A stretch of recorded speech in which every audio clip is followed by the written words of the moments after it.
Sud Radio, les vraies voix qui font bouger la France, 19h-20h, les vraies voix citoyennes, Aurélie Gros, Stéphane Pellet. Citoyens, bons patriotes, rejoins le parti sans culot. Citoyens, citoyennes, on vous court. Des citoyens propres dans une ville propre, nos enfants nous regardent. Pour l'honneur, pour servir, pour la gloire, nous avançons. Je suis un citoyen ordinaire. Citoyen, soldat, frère, père. Citoyens. C'est mon devoir de citoyen. Je ne fais qu'une voix. Les vraies voix citoyennes sont là, ouais. sont arrivées. Ils sont bien, hein, notre duo du lundi soir. J'aime bien votre sourire quand vous dites ça, Frédéric Oui, parce Brandel. que alors, bon, Vous j'ai avez une l'air petite heureux. préférence pour Aurélie Gros, c'est vrai, mais j'aime beaucoup Faire une aussi émission Stéphane avec Pellet. moi. Les Son coprésidents vœu est du exaucé. G500 citoyens. Avec plus de 1600 associations qui font bouger la en France. fait, Judith, on a un aveu. Il y a Allez-y. 2300 collectifs, associations désormais qui ont Ah d'accord, rejoint. ah, bah, ça a ouais. bien bougé depuis. Ça a hein. bougé alors, grâce à vous. la restauration grâce à de nous, face, c'est pas ce qu'on nous a écrit. Et alors, qu'est-ce que c'est le G500 citoyen? Alors, c'est une initiative citoyenne pour promouvoir la participation citoyenne dans la prise de décision politique, surtout en l'absence des débats électoraux significatifs. Alors, ça comprend des tables de négociation, des débats, la formulation de résolutions avec pour objectif d'éclairer les politiques et d'atteindre un consensus sur des questions clés. Frédéric. Voilà, c'était bien de le rappeler parce que Exactement. finalement, pour ceux qui nous rejoignent, bon, thématique du soir, Judith Belair, c'est important. Thématique du soir. CNR Jeunesse, le plan du gouvernement répond-il aux attentes des jeunes? Alors justement, il y a les transports, le permis à 17 ans, la mobilité des jeunes et des étudiants, la couverture santé des étudiants, précarité menstruelle. Ryan Ouzaf pour Jeunesse Écologie et Quentin Bourgeon, président de Rêve Jeune et trésorier du Forum français de la jeunesse, sont avec nous. Ils vont dialoguer avec Mathieu Maucourt, qui est délégué interministériel à la jeunesse et qui nous accompagnera tout au long de cette émission.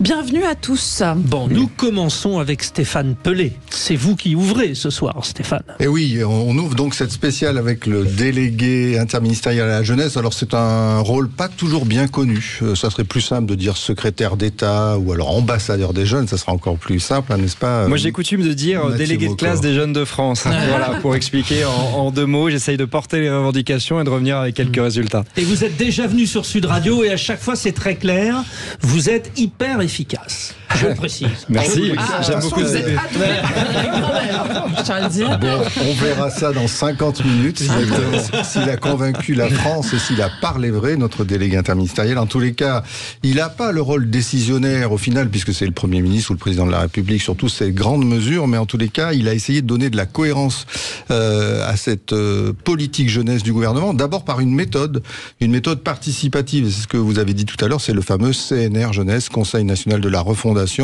où il s'est agi, et vous allez nous le préciser, de faire travailler près de 500 jeunes, énormément d'associations.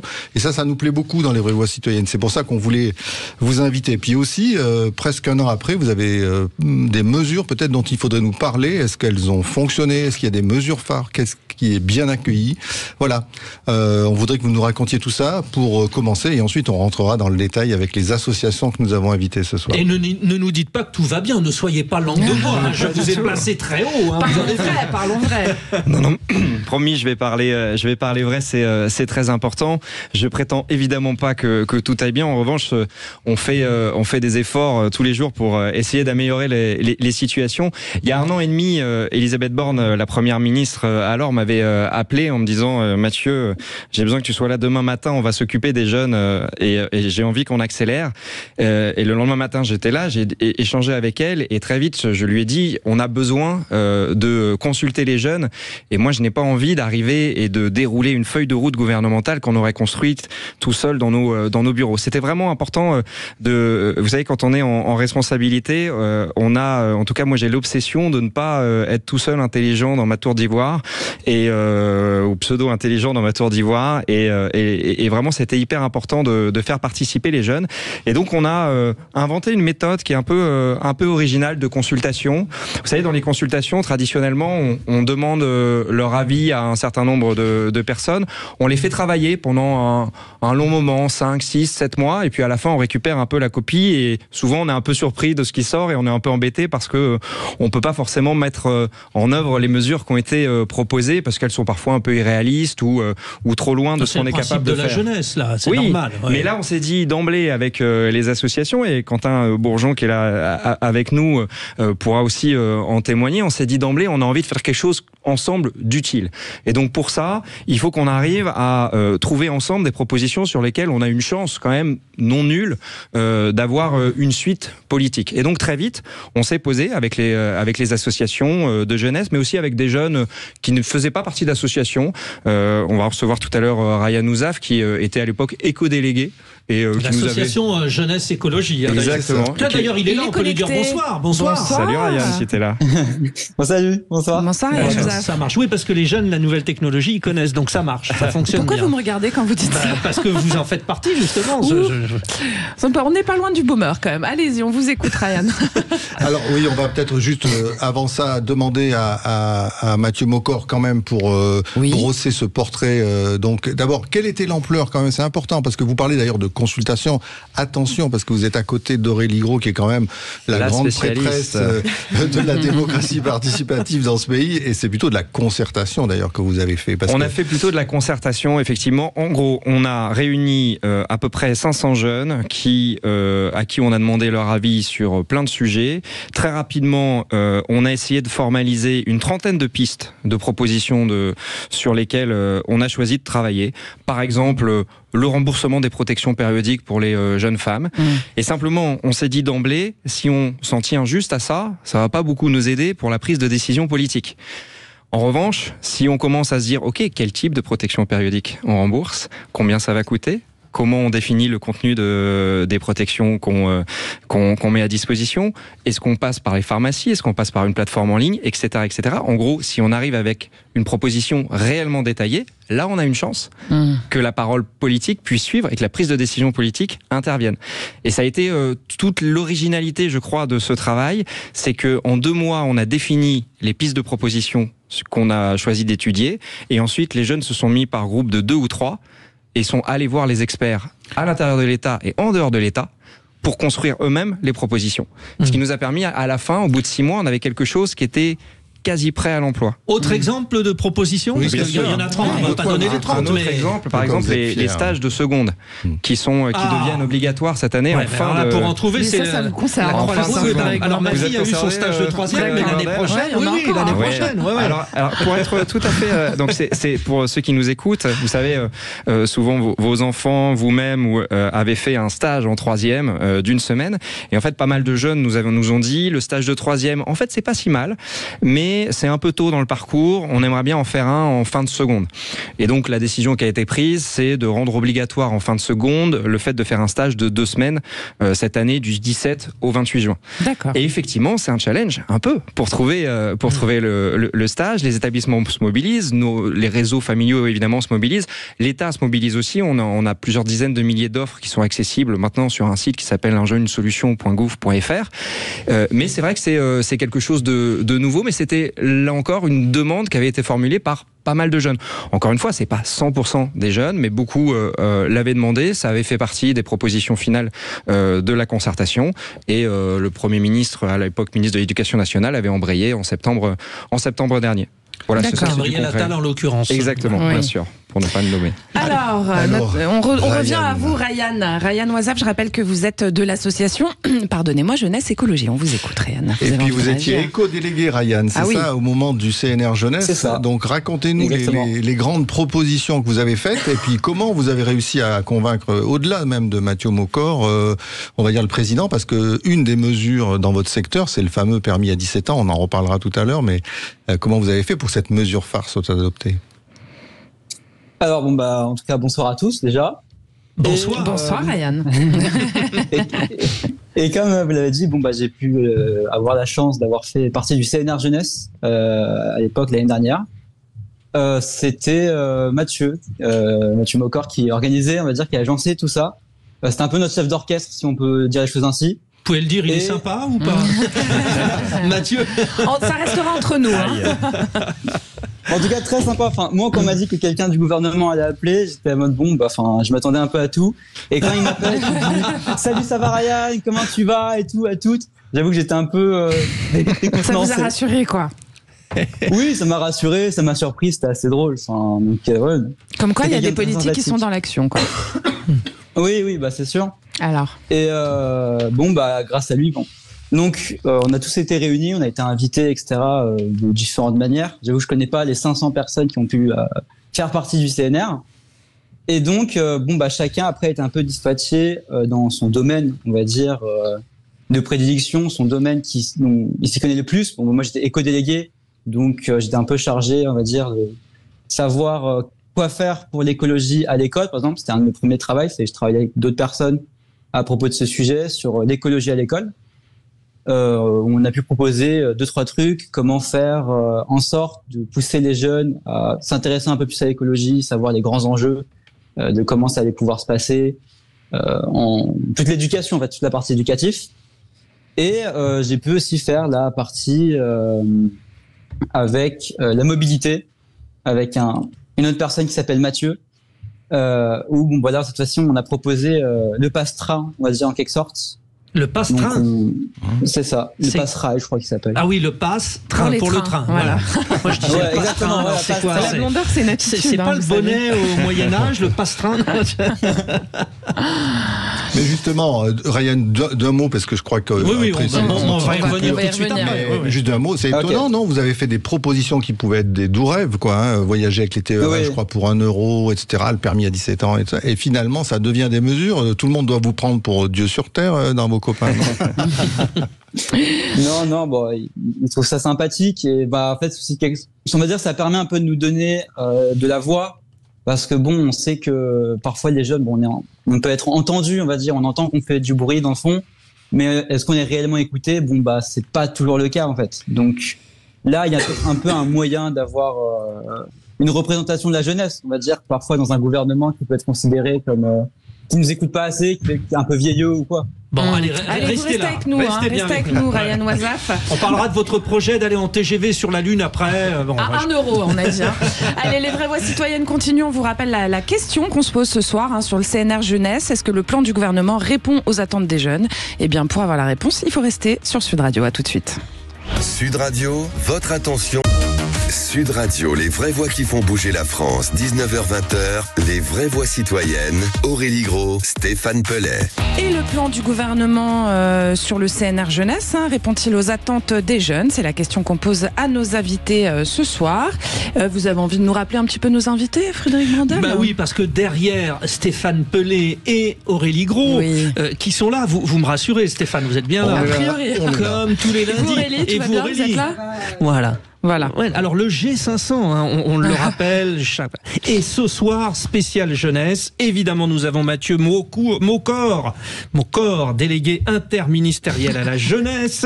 Nous avons Ryan Wazaf, de l'association Jeunesse Écologie. Et puis Kylian Thomas, témoin du permis à 17 ans. Alors justement, peut-être on peut commencer par lui, non Kylian, et puis Mathieu, après, Maucor va nous raconter un petit peu cette aventure de toutes ces mesures mobilité qui ont quand même marqué les esprits, parce que prendre le train pour pas cher, avoir le permis à 17 ans, tout ça, ça change beaucoup la vie. Kylian, vous êtes là ? Oui. Kylian est là. Bon. Ça marche aussi par téléphone, Kylian. Vous auriez pu prendre votre voiture et nous rejoindre, puisque maintenant vous avez le permis. Mais non, et vous êtes à Hénin-Beaumont, c'est ça ? C'est un peu loin quand même. Et vous êtes lycéen. Vous avez tort, c'est très rapide l'accès à Paris à cette heure-là. C'est très faible. Un vrai bonheur. À Hénin-Beaumont dans les Hauts-de-France. Et vous êtes, je le sais parce que c'est très intéressant, vous êtes lycéen dans un super lycée pro, parce que j'ai regardé dans le détail, Henri Sénez à Hénin-Beaumont. Un lycée pro génial, vous faites des voyages, j'ai vu des trucs vraiment géniaux. Kylian, comment vous avez fait pour passer ce permis et surtout comment vous vous êtes décidé? Qu'est-ce qui fait que vous aussi vous avez contribué à ce que cette mesure sorte et devienne une mesure pour tous les jeunes en France? Donc alors déjà il faut savoir que j'ai fait la course accompagnée, donc je trouve que ça m'a beaucoup aidé pour m'avancer pour le permis. Ça c'est 15 ans, c'est ça, à partir de 15 ans. C'est ça. Ouais. Donc j'ai fait conduite accompagnée de mon papa. Donc ça m'a beaucoup appris, et après j'ai vu que à partir de janvier 2024 du coup c'était possible de passer le permis à 17 ans. Donc après ma période de 1 an en conduite accompagnée, on m'a dit que j'avais la possibilité de passer le permis à 17 ans. Du coup j'ai saisi l'occasion et je l'ai passé. Et alors, facile, vous roulez régulièrement là ? Oui, pour me déplacer, voir des copains, de la famille, et surtout pour me déplacer beaucoup plus facilement pour aller au lycée que d'attendre les bus tous les matins, etc. C'est la classe d'aller au lycée en voiture. Moi, j'aurais bien voulu à 17 ans. Vous êtes content ? Vous arrivez avec votre voiture, ça plaît à vos amis aussi. Du coup, ça leur donne peut-être envie, non ? Oui, on m'a déjà dit ça, que ça donnait envie. Après, voilà. Et du coup, vous n'êtes pas obligé de faire transport scolaire, c'est-à-dire tout le monde vous dit « Ah, Kylian, tu nous ramènes, t'as une voiture », c'est le piège aussi. Bon, et Mathieu Mocor, ça a été une des discussions houleuses, parce que finalement, votre gouvernement encourage à ne pas prendre la voiture, et là, c'est un peu le contraire. Alors on est très pragmatique. Je crois qu'à un moment donné, on est quand même conscient qu'il y a près de la moitié des jeunes qui vivent dans des zones rurales ou périurbaines où les transports en commun sont pas hyper développés. On n'a pas le maillage du métro, des bus et des RER et autres qu'on a par exemple en région parisienne. Moi, j'ai grandi en Gironde et en Indre-et-Loire. Je peux vous assurer qu'avoir le permis de conduire à 17 ans, ça m'aurait permis non seulement de trouver des stages probablement ou des jobs d'été plus intéressants, mais aussi d'avoir une vie sociale au lycée parfois encore plus intense. Moi, j'étais au lycée à Tours et mes parents habitaient à Chinon, pour ceux qui connaissent un peu la Touraine. Le château, 45 minutes de route entre les deux. Autant vous dire que je devais rentrer en TER le vendredi, et je crois que le dernier TER, il était vers 18h28. Ah, fallait pas le rater, quoi. Et du coup, pour aller au cinéma le vendredi soir, c'est moins évident. Et vous ratez des choses. Quand vous étiez bon élève, vous aviez option latin, grec, tout ça. Vous pouviez pas primer devant les copains non plus.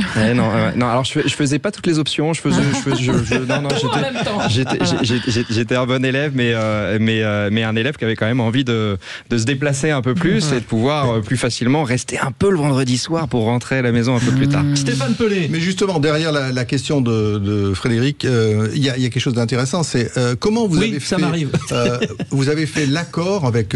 donc Ryan portait des propositions mobilité, transport, mais tel autre jeune proposait plutôt des trucs écolos du genre le climat, la planète, il faut faire gaffe, donc moins de bagnoles. Comment on fait l'accord on se parle final beaucoup. Ça prend du temps, une consultation ou concertation. Je me tourne vers Aurélie pour utiliser le bon mot.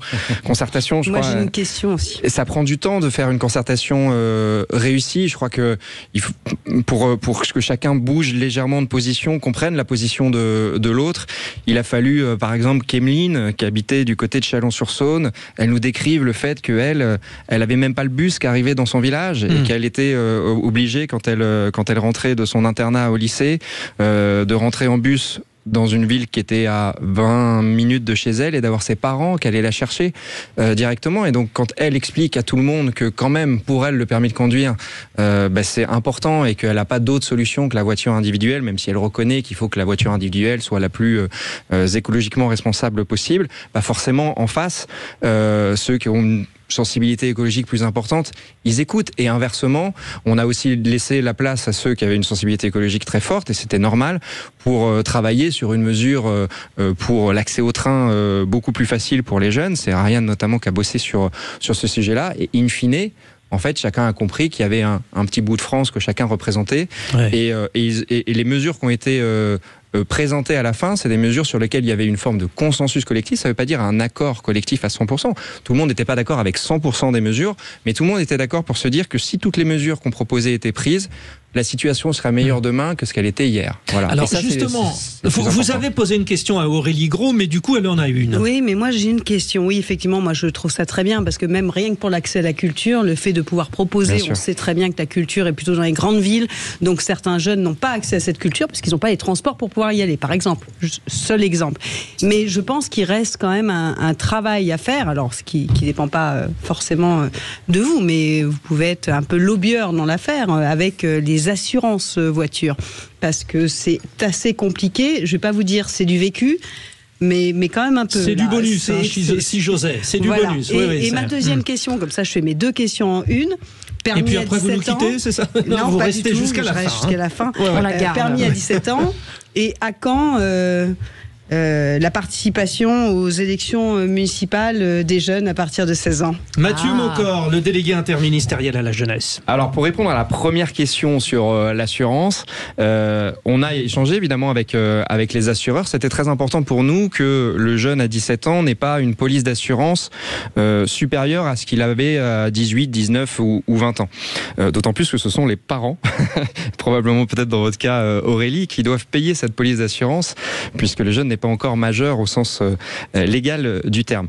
Et on a eu un engagement de leur part de ne pas augmenter les tarifs à 17 ans versus 18, 19 ou 20 ans. Et pour le moment, ça a été respecté. Moi, j'ai pas de plaintes, en tout cas, qui me sont remontées depuis le début de l'année. Par ailleurs, l'accessibilité financière du permis de conduire est un vrai sujet pour nous. Il y a pas mal d'aides, en réalité, qui existent au niveau régional, départemental, communal.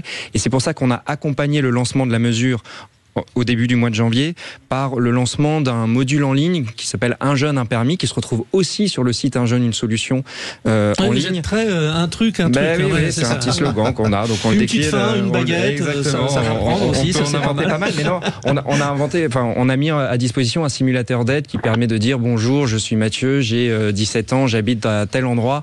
Et hop, j'appuie sur le bouton et on me dit à quelles aides j'ai droit.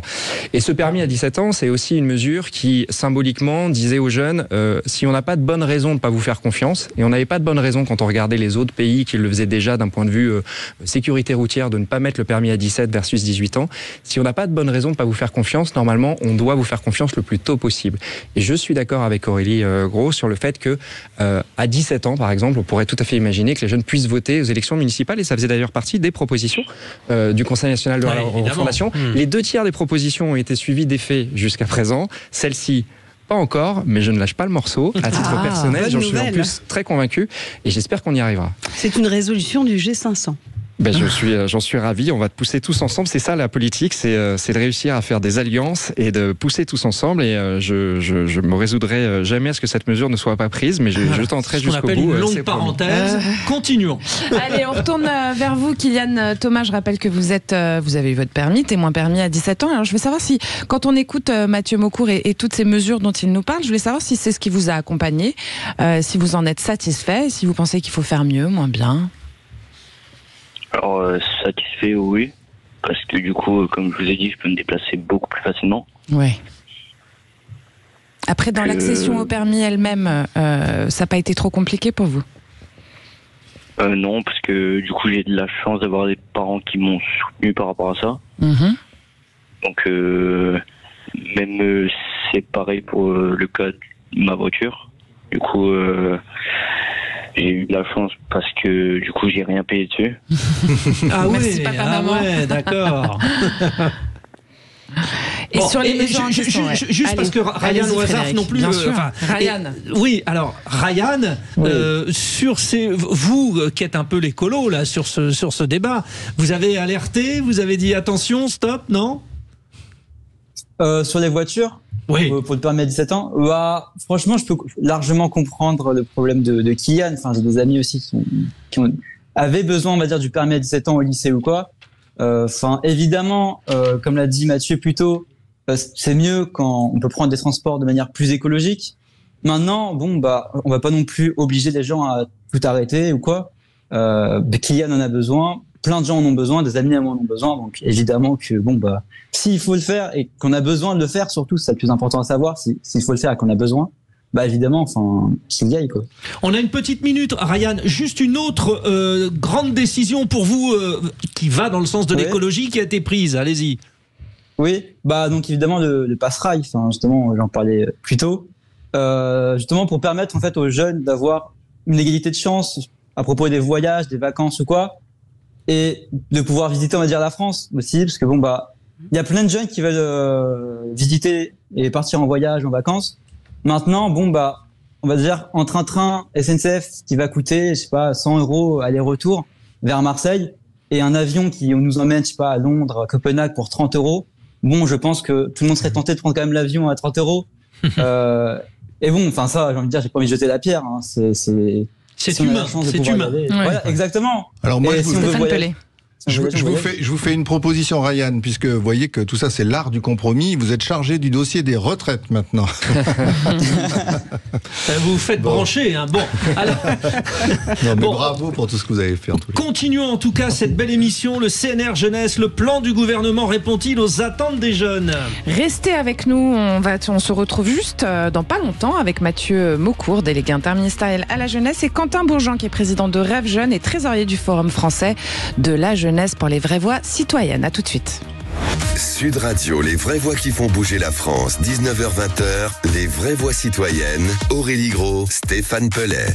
Les vraies voix citoyennes et la question du jour, CNR Jeunesse, est-ce que le plan du gouvernement répond aux attentes des jeunes? C'est bien la question que nous nous posons avec en plateau Mathieu Maucourt, qui est délégué interministériel à la jeunesse, et Quentin Bourgeon, président de Rêve Jeune et trésorier du Forum français de la jeunesse également. Bon, vous avez vu, hein, Mathieu Maucourt, qu'on vous juge, vous qui êtes le délégué interministériel à la jeunesse. Et évidemment, puisqu'on parle de ce rendez-vous citoyen, comme chaque lundi, nos deux représentants du G500 sont là. Alors Stéphane Pellet vous a poussé dans vos retranchements en première mi-temps, mais il y a, comme pour PSG Dortmund, une deuxième mi-temps avec Aurélie Gros. Je dirais qu'on garde le meilleur pour la fin. Vous l'avez apporté sur un plateau. Hein, merci. Non, on est ravis d'accueillir Quentin à nos côtés avec l'association Rêve Jeune. Alors je précise Rêve avec un S, Jeune avec un S. C'est important de le préciser, qui a été lancé au printemps 2020, donc dans une période un peu compliquée, on peut le dire. On se souvient tous de 2020 comme la période Covid, confinement, et qui avait pour but d'apporter des aides concrètes aux étudiants en matière de santé et de prévention, avec plutôt une approche participative, ce qui ne devait pas être évident. Donc, Quentin, déjà, si vous pouvez nous expliquer un peu comment ça s'est monté, pourquoi, quel est le constat. On peut rappeler le nom, Quentin Bourgeon, c'est normal, il est jeune.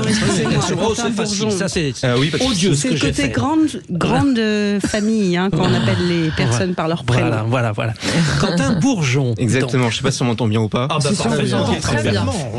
Non mais oui, en effet, Rêve Jeune, on a été créé dans une période difficile, donc j'ai pas connu, je suis arrivé plus tard dans l'association, mais j'étais déjà engagé, et donc j'ai pu militer un petit peu avec les copains de Rêve Jeune, et avec deux objectifs. Le premier, c'était de briser l'isolement des jeunes, notamment dans les résidences universitaires, parce qu'on est majoritairement des étudiants, donc on avait plus de facilité à aller dans les résidences universitaires pendant le confinement. Et deuxième étape, c'était la question de la santé, dans un sens large, pas que la santé mentale. Et on avait la chance d'avoir d'anciennes personnes qu'on connaissait, qui ont fini leur engagement et qui sont du coup devenus psychologues, qui avaient un réseau aussi de psychologues qui étaient aussi plus proches de la retraite, qui ont pu du coup créer justement un peu une dynamique commune pour pouvoir accompagner des jeunes directement avec des dispositifs concrets sur des séances psy avec de la prévention, et notamment l'idée de pouvoir concevoir des campagnes de prévention directement par les jeunes pour qu'on puisse parler un peu plus. Parce qu'aujourd'hui, quel est le constat sur la santé étudiante? On voit beaucoup de chiffres et qui sont plutôt inquiétants, mais peut-être ça ira mieux avec les mesures. Ça peut aller que dans le bon sens. Le Covid a eu un impact important, mais qui a mis en exergue des choses qui existaient depuis déjà des années sur la question de la santé mentale. Et puis c'est un cas qui est pas juste français. Enfin, quand on regarde un peu en Europe, la deuxième cause de mortalité, c'est le suicide des jeunes. C'est quelque chose qui est assez important. On a une question de santé mentale qui est toujours là, qui est toujours importante, qui est pas que juste de pas aller bien, mais c'est aussi comment on fait en sorte d'avoir une santé mentale qui soit stable.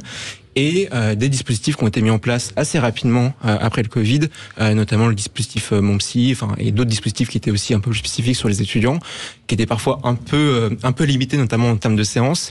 Et là, on avait eu justement une vraie discussion au moment du CNR Jeunesse pour pouvoir élargir, parce qu'il y avait des vrais besoins. Vous avez participé au CNR Jeunesse. Exactement, avec du coup au nom du Forum français de la jeunesse et de Rêve Jeune, avec plusieurs organisations, on a participé donc sur la thématique santé pour ma part. Alors justement, vous nous parlez de santé mentale. Ce que je voudrais savoir, c'est en termes d'exemples concrets de vos actions, justement, comment est-ce que vous faites pour répondre à ces problématiques? Il y a plusieurs outils. Le premier, c'est la pérédance, c'est-à-dire de pouvoir s'entraider directement entre jeunes. C'est un élément qui est important et ça passe par plusieurs choses. Notamment, on fait des campagnes de prévention sur plein de sujets liés à la santé, mais dans une approche large. On a fait une thématique sur le tabou psychologique, sur la nutrition et aussi sur les questions de contraception. Et l'idée, c'est de pouvoir lier un peu les différents sujets et de faire justement de la déambulation sur les campus, mais aussi les tiers-lieux, donc les résidences universitaires, les distributions alimentaires où il y a énormément encore d'étudiants et d'étudiantes qui sont présents même encore maintenant sur les distributions alimentaires, ça a même augmenté. Et l'idée, c'est de pouvoir justement aller directement parler à d'autres jeunes et pas forcément inciter à aller voir des professionnels, mais juste discuter dans un premier temps. Et après, nous, on a aussi des psychologues qui sont bénévoles dans la structure. Mathieu Mocor, c'était un sacré challenge pour le gouvernement. Il y a eu des images fortes où on voyait des jeunes au niveau du Covid, il n'y avait plus de revenus parce que plus de petits boulots à côté. Ça a tout détraqué. Alors, je dirais que tout le monde a eu le droit à son détraquage. Hein. Mais pour les jeunes, ça a été peut-être encore plus compliqué. Vous avez franchement pu répondre à tout ça ?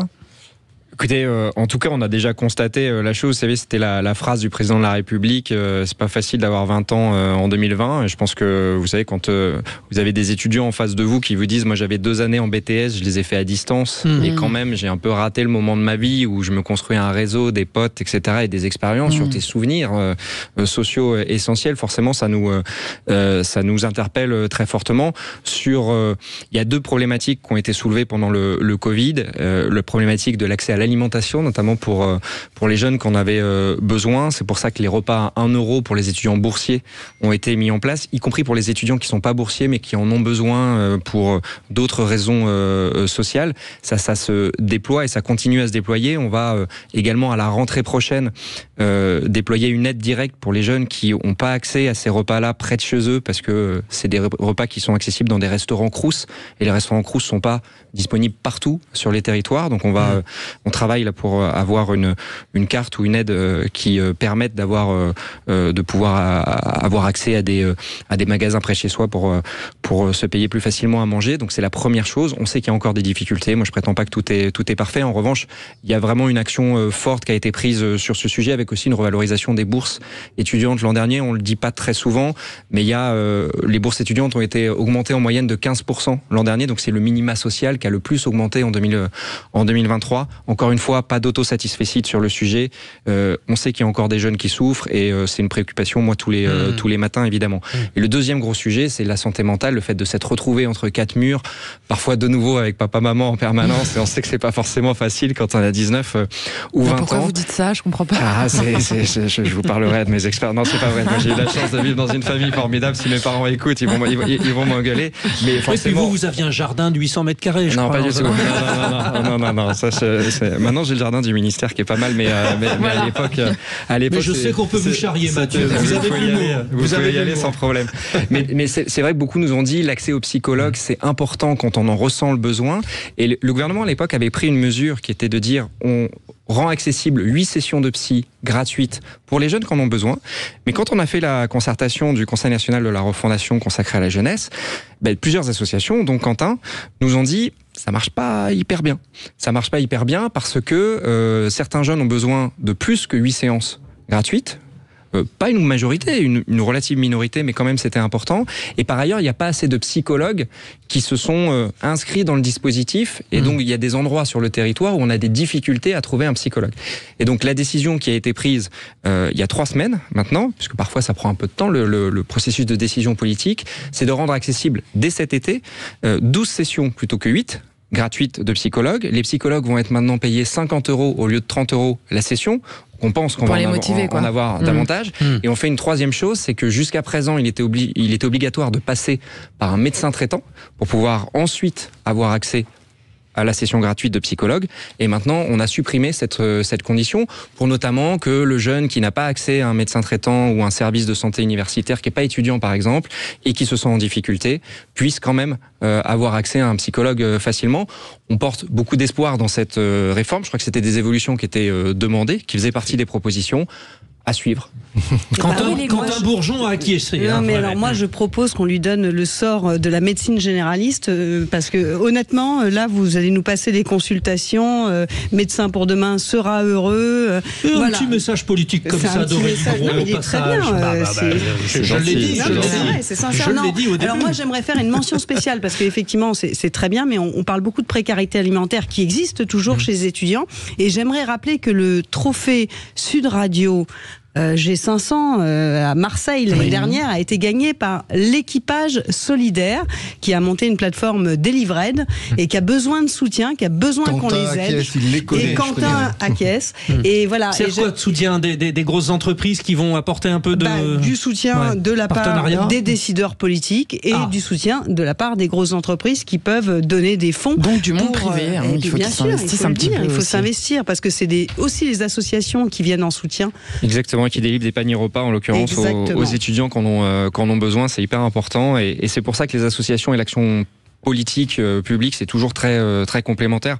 On en a besoin. Si l'État décidait tout seul de distribuer les paniers alimentaires, ça marcherait pas forcément toujours. Vous avez besoin du troisième pilier. Exactement. Et c'est pour ça qu'on est là. je peux qu'acquiescer là-dessus. Le troisième pilier, c'est lequel ?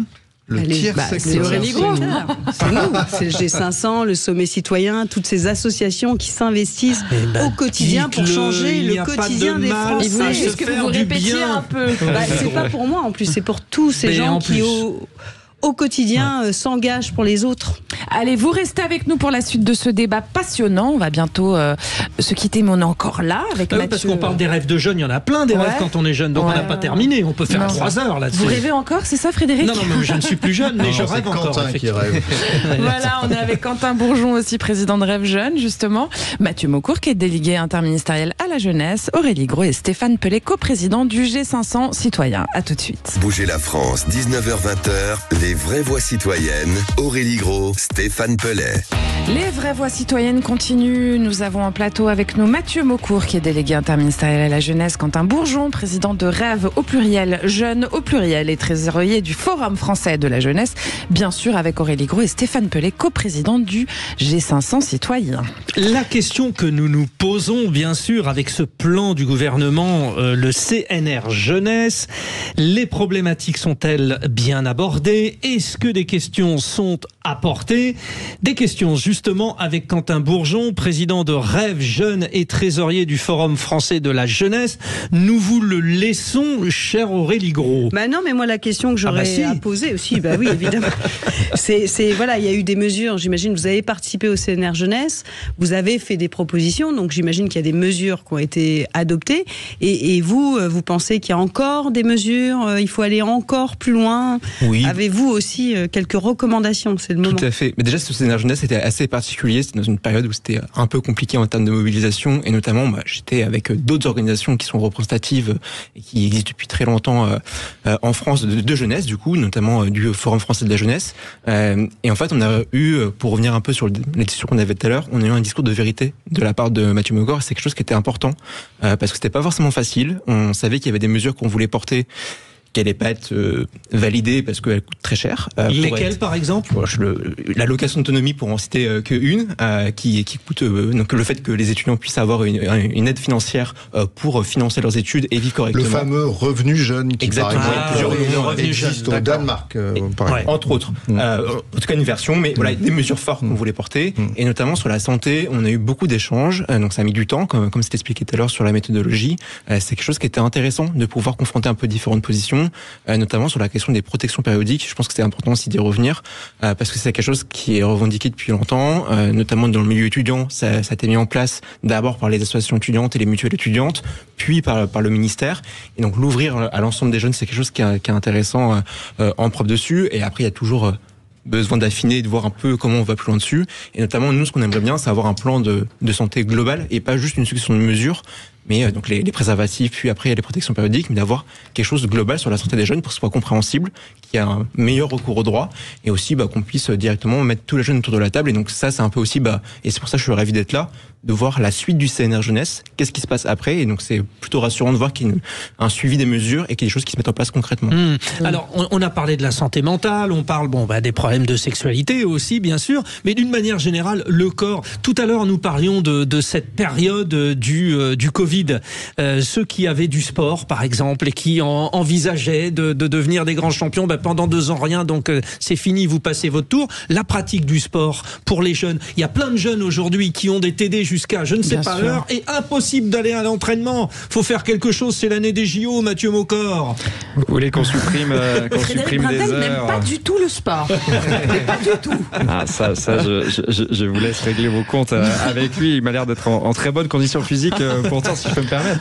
Non, sur le sport, on a depuis 2 ans une mesure qui existe pour favoriser l'accès des jeunes qui sont notamment dans des familles qui n'ont pas beaucoup de sous, qui s'appelle le passeport, qui est une mesure qui, en fait, une aide financière de 50 € pour s'inscrire. Sur la licence, ouais. Le passe sport, exactement. C'est intéressant. Exactement. C'est un autre. Sur l'application, hein. Qu'on retrouve sur l'application, effectivement. Bon, mais ça, Mathieu, ça ne date pas d'aujourd'hui. Le CNOSF le soutient. Il y a 2 ans, c'est assez récent quand même. Mais pourquoi on n'en entend pas plus parler du coup? Mais parce que c'est ouvert entre guillemets que aux familles qui ont l'allocation de rentrée scolaire. Donc c'est pas tous les jeunes qui y ont accès pour des raisons de ciblage social évident. Il y a quand même plus d'1 million de jeunes qui l'utilisent chaque année. Et donc, c'est une partie de la réponse. L'autre partie de la réponse, que vous appelez de vos voeux manifestement Frédéric Brindel, c'est de réussir à alléger un peu les journées scolaires, les plannings scolaires. Qu'ils puissent faire un peu de sport. Et ça, c'est une question récurrente en France qui suppose soit d'alléger un peu les programmes, soit de réduire un peu la durée des vacances. Mais du coup, on ne parle pas que des étudiants. C'est une difficulté importante. On ne parle pas que des étudiants, on parle aussi des enfants qui sont encore au collège, bien sûr, en primaire le aussi. Passeport, par exemple, est ouvert à la fois aux collégiens, aux lycéens et aux étudiants. Donc si ceux qui nous écoutent n'y ont jamais eu recours, qu'ils n'hésitent pas à la rentrée prochaine, il sera évidemment Stéphane Pelé, dont le nom de sportif ne fait aucun doute, veut prendre la parole. Non, mais c'est simplement pour dire, je crois qu'Aurélie Gros, qui regarde ça avec précision, peut nous aider à retrouver toutes ces aides, parce que finalement, souvent, on ne sait pas quel âge, comment ça marche, comment on peut l'obtenir. Et je crois qu'il y a une application qui permet de trouver tout ça. Il y a une application. Exactement. Et je ne connais pas. Non, je ne l'ai pas en tête parce que moi j'ai fait comme tout le monde. Voilà. J'ai recherché par ImpôGouv et j'ai regardé avec tout ce qu'on peut trouver comme aide quand on est parent. Mais j'imagine que vous connaissez l'application. Allez, Mathieu Mocor, c'est à vous. Il y a un simulateur d'aide qui existe, qui est aussi accessible par, je le redis une 3e fois, mais le site unjeune-une-solution.gouv.fr, mais qui est vraiment le portail d'entrée. Vous avez un simulateur d'aide pour les jeunes qui vous permet de dire où vous habitez, quelles sont les ressources que vous avez en propre ou que ont vos parents. Ça prend 3-4 minutes le temps de rentrer toutes les informations utiles et ensuite vous appuyez sur un petit bouton et ça vous dit à quelles aides vous avez droit. C'est un module qui est extrêmement utilisé et qui est utile parce qu'on est conscient, c'est ce que disait Quentin tout à l'heure, qu'il y a pas mal d'aides qui peuvent exister un peu dans tous les sens, que parfois on a du mal à s'y retrouver et c'est extrêmement important. On mentionnera aussi sur ce simulateur ce que citait Quentin tout à l'heure, le fait qu'à partir d'ici la fin de l'année, à partir de l'automne prochain, vous allez pouvoir avoir accès, si vous êtes une jeune femme de moins de 26 ans, à des protections périodiques réutilisables, c'est-à-dire des cups ou des culottes menstruelles dans toutes les pharmacies de France. C'est quelque chose auquel on tenait beaucoup. Ça peut être un frein pour la pratique sportive, pour les jeunes femmes qui parfois se retrouvent confrontées à cette difficulté. Et c'est jusqu'à quel âge vous avez dit ? 26, hein. 26 ans, c'est ça. Ans. Et ensuite, on travaille pour que les femmes de plus de 26 ans qui n'ont pas des revenus importants puissent aussi y avoir accéder, bien sûr. Exactement. Aurélie Gros, vous aviez envie de réagir, je vous voyais. Non, je regardais Quentin Bourgeon et je repensais à ce qu'il disait dans les mesures qu'il portait et c'est vrai que à la fin de l'émission, Mathieu Mocor va finir ministre de la Santé, ministre de l'Éducation nationale, parce que c'est vrai que la jeunesse reste un message que vous envoyez au gouvernement, là, c'est ça ? Vous allez me créer des problèmes. C'est vrai qu'à force de vous faire des compliments, on va vous mettre en porte-à-faux. C'est transversal. On a tout agit sur la jeunesse. En fin de compte, toutes les grandes politiques publiques agissent sur la jeunesse. Et j'aimerais rebondir, moi, sur une proposition qu'a fait le G500 notamment sur l'égalité à la naissance, que l'on porte, parce qu'aujourd'hui, on voit bien que même Parcoursup n'est pas forcément accessible à tout enfant, malgré toutes les aides, et qu'en fin de compte, peut-être la première inégalité, c'est pas une inégalité au moment où on est là, où on a 18 ans, où les parents, s'il a l'autre, c'est l'inégalité à la naissance, et peut-être que si on mettait tous les enfants de France au même niveau pour qu'ils construisent leur vie en France, ce serait un beau projet à porter, mais je pense qu'il plaît beaucoup déjà à Mathieu Mocor. Est-ce que les gens naissent égaux à l'endroit où ils naissent, Maxime Le Forestier? Il y a un scoop, Mathieu Mocor, il faut nous le donner. Alors, ça existe déjà un petit peu, les politiques, mais bon, comme vous avez la parole, que vous êtes sur Sud Radio, il y a un scoop sur Sud Radio, annoncé. Non, il y a une mesure bonus par rapport aux propositions du CNR Jeunesse, mais qui est encore liée à des propositions qui sont faites par les associations avec qui on continue bien entendu de discuter, qui se met en place à partir de ce printemps. C'est un bilan, ce qu'on appelle un bilan prévention. le fait de pouvoir avoir accès gratuitement entre 18 et 25 ans à une session de 30 à 45 minutes pour faire un bilan avec un professionnel de santé qui peut être le médecin, mais qui peut être aussi un infirmier, une infirmière, le pharmacien, pour pouvoir poser les questions qu'on n'ose pas vraiment poser sur le surpoids qui touche de plus en plus de jeunes aujourd'hui, sur la sexualité, sur une inquiétude qu'on peut avoir sur des maladies chroniques futures, s'il y en a eu dans la famille et qu'on n'a pas encore été touché. Vous savez, la prévention en matière de santé, on en parle beaucoup en France depuis des années, mais on le fait relativement peu. Là, c'est vraiment important, entre 18 et 25 ans, pour tous les jeunes qui en ont besoin, vous allez pouvoir très rapidement vous tourner vers les médecins, le professionnel de santé que vous souhaitez aller voir. Merci. Et les professionnels de santé seront bien rémunérés aussi pour le faire, c'est important. Merci pour le coup sur Sud Radio, hein, quand même, on aime Judith. bien. Bravo, Frédéric Brandel. Ça c'est très bien. Et surtout, oui, c'est superbe. Alors, Quentin Bourgeon. Oui, voilà. Vous aviez une question à lui poser, je crois. Vous allez aller voter là, le 9 juin ou pas? Oui. Oui, je vais voter évidemment pour les élections européennes. J'ai un peu de suspense dessus, mais non, je vais voter. Et je pense que c'est important de pouvoir voter, surtout dans le climat actuel. Ouais. C'est compliqué par contre de savoir pour qui voter de façon sans prendre parti. Ça c'est tout le monde, il y a 40 listes. L'application Adeno, téléchargée. Vous êtes terrible avec vos applications. Mais par contre, dans un contexte actuel dessus, on voit que il y a un climat qui est vraiment très tendu dessus, c'est pas forcément encourageant d'aller voter dessus. On se pose beaucoup de questions sur l'avenir en tant que jeune, et ça a un impact d'ailleurs sur la santé mentale. Mais oui, je compte voter. Je crois que Mathieu Bocor voulait réagir par rapport à ça. 9 juin, les élections européennes. Oui, 9 juin, allez vraiment voter. C'est un objet qui peut paraître lointain, l'Europe, mais c'est indispensable pour notre avenir. Moi, j'avais été frappé il y a quelques années quand les Britanniques ont choisi de quitter l'Union européenne. Il y avait les Britanniques de plus de 50 ans qui avaient voté majoritairement pour la sortie de l'Union européenne, les Britanniques de moins de 50 ans qui avaient voté majoritairement pour que la Grande-Bretagne reste dans l'Union européenne, mais ils n'étaient pas assez nombreux à être allés voter. Donc pour que après, il y a la jeunesse d'aujourd'hui répartition n'ait pas ce Londres et puis regret-là. les autres aussi. Bon, il n'y a pas que ça. Hein, mais donc c'est quand même un élément qui était important. Allez voter, vous avez votre destin entre les mains. Et l'Europe aujourd'hui, c'est absolument décisif par rapport à tout ce qui nous intéresse, le climat, la paix, etc. Merci Mathieu Mocor. Vous ne trouvez pas, Judith, qu'avec Mathieu Mocor, Gabriel Attal a pris un petit peu d'âge? Je ne me prononcerai pas. On était ce soir avec Mathieu Mocor, délégué interministériel à la jeunesse. Merci beaucoup d'être venu par ici. Quentin Bourgeon, président de Rêve Jeune et trésorier du Forum français de la jeunesse. Et puis Aurélie Gros, bien sûr, et Stéphane Pellet, qui sont tous les deux coprésidents du G500 citoyen. Merci à tous d'être venus par ici. On va faire du rugby maintenant. On va faire du rugby, ça vous plaît bien aussi. J'ai vu Stéphane Trio, il est terrible. Non, c'est François Trio. Stéphane Trio, n'importe quoi. Bon, bah voilà, la bourge de la fin de... Tout s'était bien passé. Mais non, mais c'est parce qu'il y a Stéphane Pellet